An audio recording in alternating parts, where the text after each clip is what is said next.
No one expected the quiet Misano test to erupt into one of the most revealing moments of Yamaha's V4 era. Not the engineers, not the paddock insiders, not even the two riders at the heart of the storm.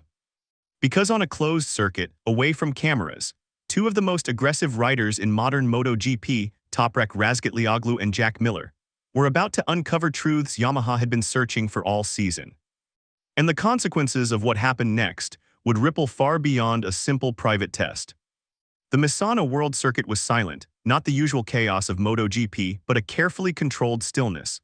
Yamaha had deliberately shut the gates, ordered media away, and kept the paddock at arm's length. To the outside world, it was just another development session. Inside the pit lane, it felt more like Judgment Day. Toprak arrived with a calm expression, but those who worked closest to him sensed something deeper.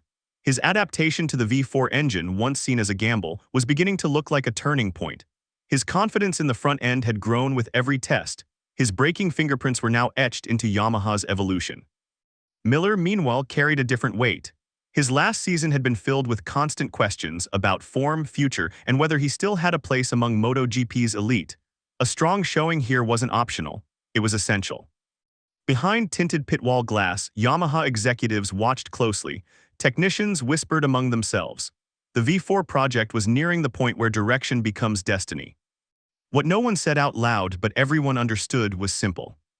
This test could determine Yamaha's entire future. Yet the first laps would reveal something no one had anticipated. When the riders finally rolled out, Yamaha expected differences in data. It's what makes development valuable. But they weren't prepared for how far apart those differences truly were. Toprak's braking traces spiked across screens, impossibly late entries, violent weight transfer, front tire load numbers that made even seasoned engineers lean closer to their monitors. With the new aerodynamic package, he pushed the V4 into zones it had never been tested in before. Miller's approach was the opposite: smooth aggression, controlled chaos, using the rear not just to steer but to communicate with the bike. His mid-range throttle application, the very essence of V4 riding, painted a completely different picture in telemetry. The garage began splitting into two quiet factions. One group insisted the future lay in maximizing the front-end stability Toprak demanded. Another argued that a V4 would always live or die by the acceleration where Miller thrived. Inside the garage, debate grew sharper. Not hostile, but full of rising strain. A philosophical rift unfolding lap by lap. Then, as the second hour of testing began, something happened that forced every engineer to stop talking and start watching. Toprak tucked in behind Miller. Miller opened the throttles. And suddenly, the test was no longer theoretical. This wasn't planned. In fact, Yamaha had specifically requested the riders avoid wheel-to-wheel runs. Too dangerous, too unpredictable, too revealing. But out on the track, the riders made their own decisions. Miller dropped into a fast lap. Toprak locked onto his tail. And the atmosphere inside the garage shifted instantly. From the screens alone, you could feel the tension building. Two completely different philosophies now clashing at racing speed. Miller tried to decipher Toprak's braking, but every time he thought he understood, Toprak found another meter, another fraction, another impossible moment of stopping power. Toprak observed Miller's exits, studying how the rear stepped out, how the slide stabilized, how the V4 delivered its punch. He wanted to understand the part of MotoGP that Miller had mastered long before he arrived. Telemetry began spiking in ways the engineers had never seen. Sector variations. Strange but promising aero load readings. Acceleration curves that didn't match any previous test. And then, just when Yamaha thought they had a handle on the chaos, Jorge Lorenzo made his comments. And inside the garage, hearts dropped. Jorge Lorenzo had been watching the test from a distance, quietly, analytically, the way only a multiple-time world champion can. Yamaha didn't expect him to comment publicly, but when he did, the paddock felt the impact. "If both of them can be fast on this bike," he said, "Yamaha is much closer than people think." Praise was good, praise from Lorenzo was exceptional. But privately, Lorenzo added something else, something only a few insiders heard directly. He reportedly warned that building a machine that fits two riding styles this extreme was rarely possible without deep sacrifices. Yamaha had already struggled for years with rider preference imbalance. Doing it now with a brand new engine configuration would be exponentially harder. According to whispers, this sparked renewed disagreements inside Yamaha. Some saw Lorenzo's words as motivation. Others saw them as a red flag.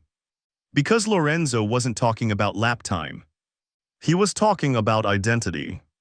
And identity was exactly what the V4 project was still trying to find. But then the long-run data came in, and the tone inside the garage shifted once again.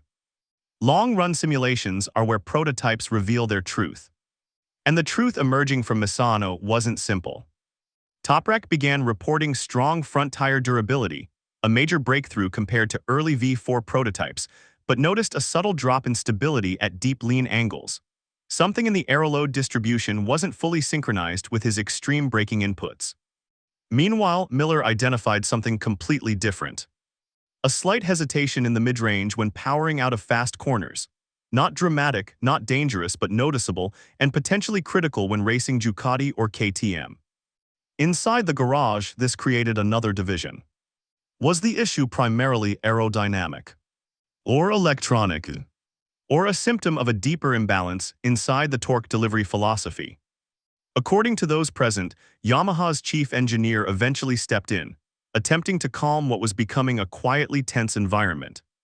Because what started as a data challenge was beginning to look like a conceptual one. And just when Yamaha feared the session might spiral into uncertainty, Toprak pushed the prototype beyond what anyone thought the bike could handle. It happened in Turn 1, a place already known for its brutality at the limit. Toprak entered too hot, far too hot for the new aero load. The front tires screamed under pressure. Telemetry later showed a near collapse of the contact patch. Mechanics held their breath watching the live feed. And then he saved it. A miracle of instinct. A moment of pure Toprak. When he returned to the garage, the engineers weren't celebrating the save. They were decoding it. Because that single moment revealed something even wind tunnel tests hadn't shown. The new aero design had untapped potential under violent braking loads. Toprak's save became a blueprint.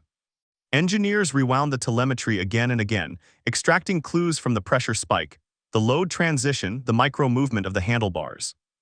Even Miller, watching the replay, admitted the bike reacted better than expected. But just as the momentum began swinging in Yamaha's favor, Miller walked back into the garage with a look that said something was wrong. His feedback was short, sharp, and unusual. "There's something happening mid-corner exit," he reportedly said.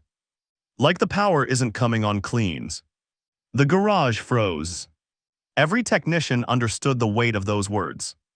An inconsistent response at high lean and high speed can destroy the entire DNA of a V4 project.